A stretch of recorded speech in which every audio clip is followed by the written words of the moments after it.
The angry man walked out of the house, slamming the door hard. He reached the driveway and stopped. He ran his hand through his black, disheveled hair several times. The man was visibly nervous and said something quietly under his breath, then walked briskly back toward the house. He tugged sharply on the doorknob and stepped inside. Picking up a baseball bat that was lying at the entrance, he walked bossily through the house and shouted violently. At his screams, a blonde-haired young woman ran out. As soon as she approached him, he struck her on the head with the bat. The woman fell unconscious, and instantly a pool of blood formed on the floor around her. The enraged, dark-haired man continued to strike the immobilized woman until his fervor subsided. It is hard to imagine, but it happens that in such a paradisiacal place of the planet as New Zealand can happen such bloody tragedies. After all, New Zealand is first of all a picturesque nature, with its unique flora and fauna, which creates a comfortable climate for people to live in. People living here have a high standard of living with a measured and calm way of life, where there is no corruption and crime is close to zero. But today our story will disrupt the tranquil life of Oakland and completely change the notion of a happy family. Carmen and Brad met on an ordinary day, which later became a fateful day for the two of them. Carmen Thomas was born on October 30th, 1987 in South Africa. Her father died when the girl was only 10 years old. Heavily bearing the loss, her family moved to relatives in the town of Whitby in the United Kingdom. But in another country, the long-awaited peace never came, and after a while her family moved back to South Africa. Carmen, who was over 18 years old at the time, decided to stay with her relatives and later moved to live in London. In London, Carmen completed her studies and earned a master's degree in marketing. She had a strong and mischievous personality that attracted people. Carmen was a loyal friend and comrade for many people, but a beautiful life in a large metropolis required a lot of expenses, and the girl had to work hard to ensure a decent standard of living. During the day, Carmen worked in the store as a marketer, and in her spare time she worked part-time in a gentleman's club. Despite her strange choice in the service industry, Carmen was a girl of strict rules and never allowed herself unnecessary and even more so undignified behavior, which was very much appreciated by important clients. It was there that she met an attractive and flamboyant man, Brad Callahan. Bradford James Joseph Callahan was born in New Zealand in April 1978. The boy's parents separated when he was 9 years old. Little Brad stayed with his mother, after which they moved to Australia. In 2001, Brad graduated from university and received an engineering degree in the construction industry. At the invitation of a large construction company, he moved to the UK, where he was offered a position as chief structural engineer for a large business complex. For important negotiations and added status, Brad turned to a gentleman's agency, and his choice fell on the beautiful Carmen. The man was intelligent, tall, black-haired, with bright dark eyes, but he could not afford a real relationship because of too much ambition and busy career. He had no free time for a permanent relationship. After a successful business dinner, Brad was conquered by the open and radiant Carmen. They continued informal communication, which was repeated again and again. After a while, they formed a good friendship, which later grew into love. The candy bouquet period flew by very quickly, and the lovers began to live together. Their life together was based on trust and care. They sincerely supported each other and looked absolutely happy. After a while, Carmen became pregnant, and Brad decided that the best solution for them would be to return to New Zealand, to a country with clean air and a measured course of life. They returned to Auckland. In March 2005, Carmen and Brad had their son Jack. Jack brought more joy and happiness into their lives. From the first days, Carmen and Brad took care of his safety and provided everything they needed for his happy childhood. To them, Jack was the most important thing in their lives. However, with the birth of their son, serious disagreements arose in their relationship. The first misunderstandings appeared because of the upbringing of the child. The relationship between the lovers became turbulent and unstable, and after 3 years they parted, but retained joint custody of the child. The breakup was difficult for both of them, but they sincerely tried to keep a good relationship for the sake of little Jack. Wanting support and wanting to be surrounded by family, Carmen and Jack moved in with Colin, Carmen's half-brother, who also lived in Oakland. Gradually, emotional balance returned to Carmen, and she began a new life without Brad. In 2008, Carmen moved with her young son to a house on a neighboring street to Brad's so that the son would be closer to his father. The young woman, who lost her father at an early age, sincerely wished that her child would always have a father around as much as she could. Despite this decision, many of Carmen's friends and family thought the couple still had a good friendship, but they only spent time together for Jack's interests. However, life went on. Carmen and Brad tried to find happiness separately again. Brad continued to work as a construction engineer, and in May 2009 he started a new relationship with a girl and even got engaged. Carmen was busy raising her son and resumed her services in the gentleman's club, which quite hurt Brad. He sincerely believed that the mother of his child should never again be interested in dubious earnings. This disagreement became a boiling point in their good relationship. With each passing day, the situation grew more heated. Carmen gave ultimatums to Brad, and he in turn simply ignored the requests of the former lover. Nevertheless, Brad entered into a new marriage and was preparing to become a father again. New financial obligations directly reflected on the alimony, which he paid under the agreement Carmen for the maintenance of Jack. The money was the last straw in a series of scandals. On March 19, 2010, neighbors called the police. The police officers arrived and responded to an incident of domestic violence. Carmen attacked Brad during another quarrel and received a warning. The relationship finally deteriorated. Arguments did not stop even at a distance. Each new question regarding Jack was perceived by each party in the bayonet and with aggression. Once loving parents for a long time could not agree on what school Jack should go to, and it again led to a number of unsolvable problems and a chain of scandals. On June 29, 2010, Brad again came to Carmen's house to make a new written agreement to pay child support and to discuss a new school for Jack. Carmen was not satisfied with the document, and she kicked Brad out of the house, yelling in the wake that Jack was not his son. Brad left. 2 weeks later, Brad tried to speak to Carmen again, but she did not make contact. On July 13, 2010, he reported Carmen Thomas missing to the police. The police took the report and began searching for the missing woman from video camera images and interviews with neighbors. Reconstructing the chronology of events since the last communication between Carmen and Brad, investigators found out some important details that should help in the search for the woman. They managed to find out that on June 29th, a surveillance camera recorded Carmen at a supermarket near her home. While inspecting the rented house where Carmen lived with Jack, the lack of a garbage can on the outside caught the attention of police. Inside the house, there were also traces of blood on the front door, on the washing machine, near the sink and shower. Forensic scientists used luminol to detect traces of blood left at the crime scene because it reacts with the iron contained in blood hemoglobin. The multiple patterns that appeared confirmed the presence of blood on the bathroom door and on the floor. The landlady told investigators that on June 29th, she heard loud screaming followed by prolonged crying and moaning. Recalling that day, she said she knocked on Carmen's door, but no one answered. She had to look out the window. She saw a street trash can and an overturned fabric horse, which is a drying rack usually made of wood or metal for drying clothes.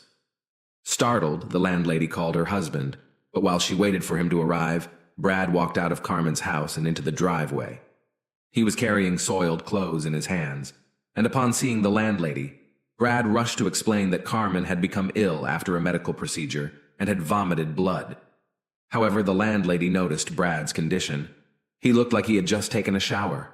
The woman had no reason to disbelieve the man's story and did not call the police. The search continued, and Carmen's cell phone caught the attention of the police. Messages were being sent from her phone on a regular basis, but the manner of communication and tone of the messages were different and did not resemble Carmen's previous manner of communication. The outgoing messages and calls continued until July 10th. Where did the woman go if she needed medical help, and why? The investigators did not have to look for answers to these questions for long. During further investigation, Carmen's car was found. In the back seat of the car was found luggage, clothes, and other belongings of the woman. The examination of the seized suitcase on some of the things were found traces of blood. A note was also found in the car indicating that Carmen owed money to the agency where she worked. In the glove compartment was an envelope with Misty's name on it, and the sum of $270. Police Inspector Mark Benefield, after finding traces of blood in Carmen's car, first raised the possibility that the woman had been murdered. Police searched the countryside southeast of downtown Auckland for the body of Carmen Thomas after a new report that her car was spotted around the time she went missing, but the search was inconclusive. The investigation and search for the woman continued. When investigators examined Carmen's and Brad's phones at the same time, they discovered both phones had been nearby the entire time they were being searched, and Carmen's phone was not found connected to a cell tower in Hamilton. Going forward, one of the most important pieces of evidence was the missing trash can. It remained to be seen if it could be the same bin that had disappeared from its place near the house, and that a neighbor had seen through her window on the day Carmen disappeared. But what did the trash can need to be inside the house for? The police did not refute the idea of the worst possible outcome, and rechecked Brad's cell phone and spending by examining his bank card details and traced his shopping list. On June 30th, Brad Callahan, a meat cleaver and a large plastic container, as well as several garbage bags. By scrutinizing Brad's daily routine, police identified some exceptional events that did not fit into the young father's daily to-do list. It turned out that on one workday, Brad arrived at the construction site very early and walked alone around the property for a long time. It was strange, but not so strange that the workers who saw him would start reporting anyone about such an early presence of a supervisor at the construction site. Based on the evidence gathered, such as Carmen's cell phone and questionable purchases, Brad went from victim to suspect. Police believed that Brad Callahan killed his former lover by hitting her several times in the head and carefully hiding the body. On September 21st, Brad Callahan was arrested on charges of murdering Carmen Thomas and attempting to change the course of justice. He pleaded not guilty and is scheduled to stand trial. In a fateful coincidence, Brad's second son from a new lover was born at the time of his incarceration, which caused a wave of emotion and resentment in the young father who was in custody. The man broke down, and 9 days after his arrest, he pointed out to investigators the burial place of Carmen Thomas. Brad thought he had come up with the perfect plan, part of which was to make it appear that Carmen had gone to Hamilton and never returned. He was absolutely certain he had succeeded, but life made adjustments. Under questioning, he detailed the chain of events from that fateful day. After a bad conversation, Carmen kicked Brad out of the house, yelling in the wake that Jack was not his son. Brad left, but 5 minutes later, he came back into the house and hit Carmen in the head with a baseball bat with such force that she immediately fell unconscious. Blood spurted from her wound, staining the floor a bright red. Heavy breathing filled the room, and Brad stood over the body of his victim with a wild scowl in his eyes. He realized he had just done the irreparable, but he couldn't stop. In a fit of anger and resentment at Carmen's words, he threw several punches again. He knew that his act carried irreparable consequences, but everything remained in the shadow of his insane obsession. Memories flashed before Brad's eyes, happy and endless memories that were now gone forever. Brad knew that his life would be forever changed after that disastrous moment, and that he would not be able to get back everything that was. But it did not upset him at all, because by such an act he had solved his main problem, and Jack was now only his. Having come to his senses, Brad took a shower and then quietly left Carmen's house. In the days that followed, he sprang into action to get rid of Carmen's body and cover up the crime. Callahan called his friend and arranged to meet him outside a supermarket. He asked him to buy 3 black garbage bags, a bottle of kerosene and cleaning products, and waited for him outside the store, hoping to avoid suspicion. Brad then went back into the apartment and cleaned it up. He carefully wiped up the blood spatter and then wrapped the body in a bag and took it out in a trash can. In the following days, the defendant dismembered Carmen's body into 8 pieces to prepare it for disposal. He cut Carmen's legs from her torso at the hip joints. Each leg was cut through the knee into 2 pieces. Her arms and head were also severed from her torso. On July 3rd, he met a good friend at a boat ramp in Okahu Bay, near downtown Oakland. He told him that he had killed Carmen during an argument and needed help disposing of the body. But an attempt to dump the remains into the sea failed, due to the friend's refusal to provide a boat. Over the next few days, he drove to Waitakere Ridge in West Auckland and buried the containers in a shallow grave. On July 7th, he drove Carmen's car to Hamilton and abandoned it in a hotel parking lot. He put a suitcase of clothes and several other bags of her personal belongings in the car to give the impression that the woman wanted to leave. But in his haste, he overlooked the fact that the suitcase also contained bloody clothes. After getting rid of the car, Brad began sending text messages from her cell phone to give the impression that Carmen was still alive. The criminal texted her friends, saying she wasn't feeling well and had been in bad shape for days. But Brad's perfect plan backfired on him. On October 1st, police went to the burial site Brad had indicated and discovered the body. Carmen Thomas's remains were found in plastic containers. They were carefully removed from a makeshift grave on Waitakere Ridge. An autopsy determined that Carmen Thomas had died from multiple blows to the head, with the fatal blow causing a compressed skull fracture. After multiple forensic examinations, Carmen's body was released to her family for burial. On October 13th, a private funeral was held at Green Lane Christian Center for Carmen Thomas, a young mother, a cheerful, kind, and successful woman. Little Jack, who all along had waited and hoped to see and hug his mom, was only able to hug and kiss her white casket. On February 8, 2011, the first court hearing for Carmen Thomas took place. Judge Wenning found the crime committed was unintentional and took into account Brad's explanation that he acted on emotion. He acknowledged that it was done in a fit of rage, but Judge Wenning was less lenient when it came to the cover-up. On May 26, 2011, Brad Callahan was newly charged with attempting to change the course of justice. A summary of the police case shows that at 8:45 a.m. on July 29, 2010, Callahan struck Mrs. Thomas several times in the head, resulting in her death. He then texted a friend to bring 3 garbage bags and a bottle of kerosene. During the ensuing period, Callahan dismembered Miss Thomas's body into 8 pieces to prepare it for disposal. On November 25, 2011, a retrial was held. Police officers who had been working on the case filled the High Court in Auckland when Bradford Callahan unexpectedly made 2 guilty pleas. Brad Callahan, who had previously denied guilt, suddenly admitted to murder and attempting to change the course of justice after Carmen's death.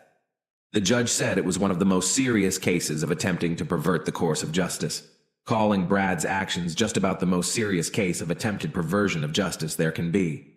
The judge also felt the murder of Carmen Thomas was brutal, but not so brutal as to result in the harshest sentencing laws. The 33-year-old man was sentenced in Auckland High Court, where a large public gallery was filled with Thomas's friends and family, including her parents, who were visiting from South Africa. Judge Wenning sentenced Brad Callahan to life imprisonment for murder and 6 years in prison for attempting to pervert the course of justice. He also condemned the lengths Callahan went to in order to cover his tracks. The sentences are to be served concurrently. Judge Wenning also said the minimum sentence for the perverting the course of justice charge was insufficient to bring Brad Callahan to justice. Mr. Callahan passed judgment on himself by his actions that day, and it had a devastating effect on 2 families, said Detective Inspector Mark Benefield. Callahan's supporters left court without comment. In a statement, the Thomas family said nothing can bring their Carmen back, and they are still angry because of it. But they are grateful that Brad will be away for an extended period of time so he can reflect on the enormous damage he caused to their own son in the first place. Carmen Thomas's mother, Teresa Scott, told the court in a victim impact statement that she felt completely destroyed by what happened to her daughter. After the verdict was announced, the officer in charge of the investigation, Detective Inspector Mark Benefield, told the court that the justice done is the result of hundreds of hours of police work over the past 10 weeks since Carmen Thomas was reported missing on July 13, 2010. Also, Detective Mark Benefield, during the interview, explained what the work to find Carmen consisted of. He explained that early on in the missing person investigation, they determined that Carmen was most likely murdered. Then the work of gathering evidence, as well as researching information, was carefully conducted. This required a great deal of time and effort to gather, and it was also necessary that proper legal procedures were followed. The detective reported that over the last few weeks, close cooperation with the defendant's employer had not been finalized. Attempts to further investigate part of the Victoria Street construction site would continue in order to find any evidence that might assist the investigation. Until today, we have been unable to comment on media reports about our activities at the facility because we have been very sensitive to the issues of litigation and preemptive contempt of court, said Mark Benefield. He did not rule out the possibility of further arrests and charges in connection with Carmen's death in the near future. Brad Callahan had the courage to take responsibility for his actions in this tragic saga, and he pleaded guilty to 2 charges. But that will in no way change what he did. For the hearts of Carmen's loved ones are broken, their world shattered. Living each new day without Carmen, each of her close family members feels completely destroyed. We will never forgive him for what he did to our family, said Carmen Thomas's mother, Teresa Scott. I could forgive someone for taking a life under certain circumstances, but I can never forgive this man for being able to strip a body and hide it in containers, added her stepfather Wayne. Callahan's attorney, Stuart Grieve, said his client acted responsibly and does not intend to file a motion. Can a sentence with parole eligibility after 13 years and 8 months be called a ridiculous miscarriage of justice? Obviously, since New Zealand only records about 50 murders a year for the entire country, any crime that is a little out of the ordinary is covered extensively by the national media, as are the court cases for those crimes. It's possible that there was an overbearing bias against the victim at trial because of her line of work.